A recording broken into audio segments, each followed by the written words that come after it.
O Terro das Olarias foi inaugurado em 2020. E então começa aqui no Mestre João da Rita, depois vamos ao Forno de Louça Manuel Jacinto Carvalho. A terceira olaria, o terceiro espaço é o Mestre José Batata. E finalizamos a nossa visita na Olaria Museu Mestre António Batata. Onde é que começou e de onde é que vinha o barro. O barro exatamente era da Ilha de Santa Maria, era extraído da Ilha de Santa Maria, era formado em bolas, que era para depois serem melhor transportadas nos barcos de Santa Maria para São Miguel. Vinha em bolas também para eles saberem o peso e a quantidade. E depois, ao chegar a São Miguel, todo o barro era distribuído pelos oleiros, depois trabalhavam nas suas olarias. Essa louça da vila era uma louça que não era pintada, ficava apenas com a cor natural, mas como era cozida no forno de lenha, ficava com a cor mais queimada.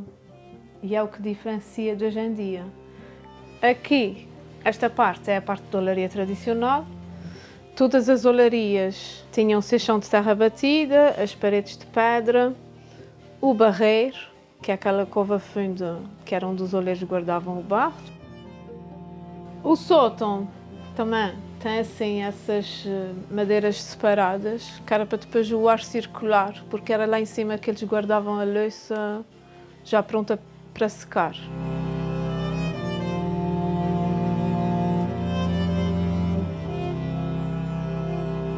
Eu comecei, primeiro foi pisando barro aos meus tios, era isso que a gente a começar. Era o primeiro serviço que a gente tinha, era pisar barro, depois se vá, como ela já disse, aqui no banco, fazia as louças, as louças que se usavam antigamente, os lavamanos, assadeiras, era isso que se fazia. O oleiro no tempo criar a barro de pisar, a gente aproveitava quando eles iam comer, a que a gente ia para a Roma. Antes de ir para a escola era aí. Aqui das olarias da vila saíam todas as tipologias de louça, utilitária ou não, para todas as casas da nossa ilha e também para as outras ilhas.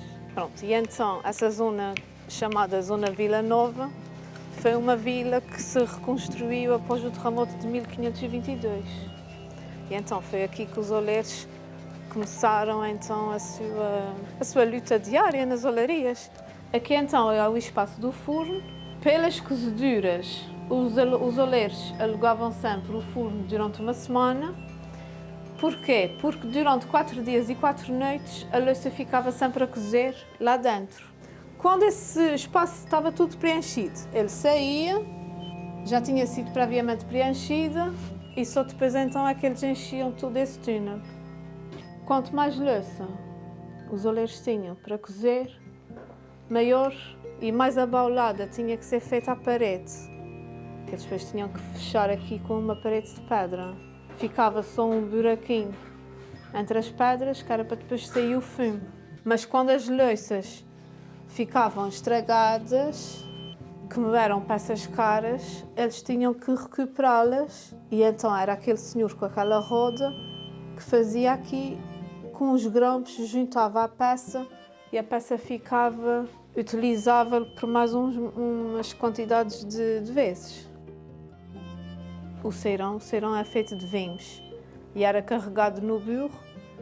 Quando vinha com o barro, transportava as bolas de barro e quando era para a venda da louça, ia carregado de louça com o carreteiro vender por toda a ilha. O mestre José Batata era um oleiro que se destacava dos outros. E então porquê? Porque ele fazia peças muito diferentes. As suas peças tinham sempre um cunho pessoal, uma decoração.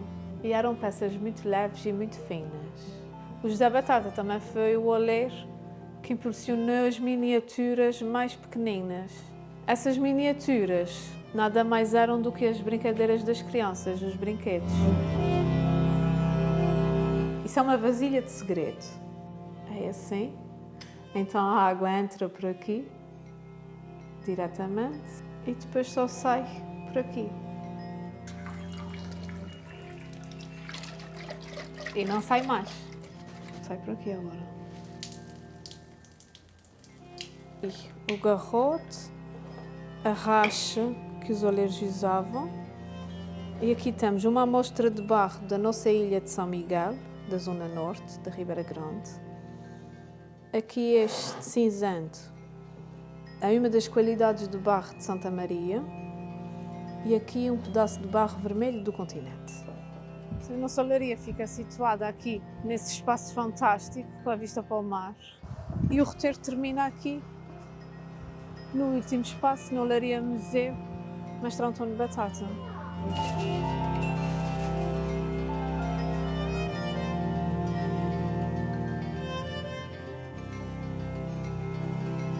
E é aqui que as pessoas são convidadas a realmente experimentar, a trabalhar no barro e a fazer alguma experiência.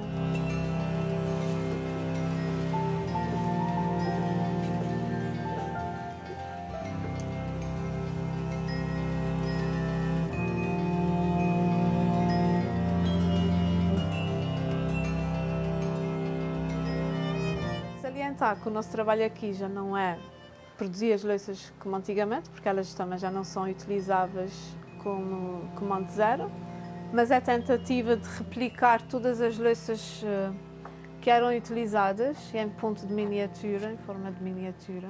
E então temos algumas peças modernas, não é? Vidradas e pintadas, e temos também a parte mais tradicional, que é a louça que não é pintada.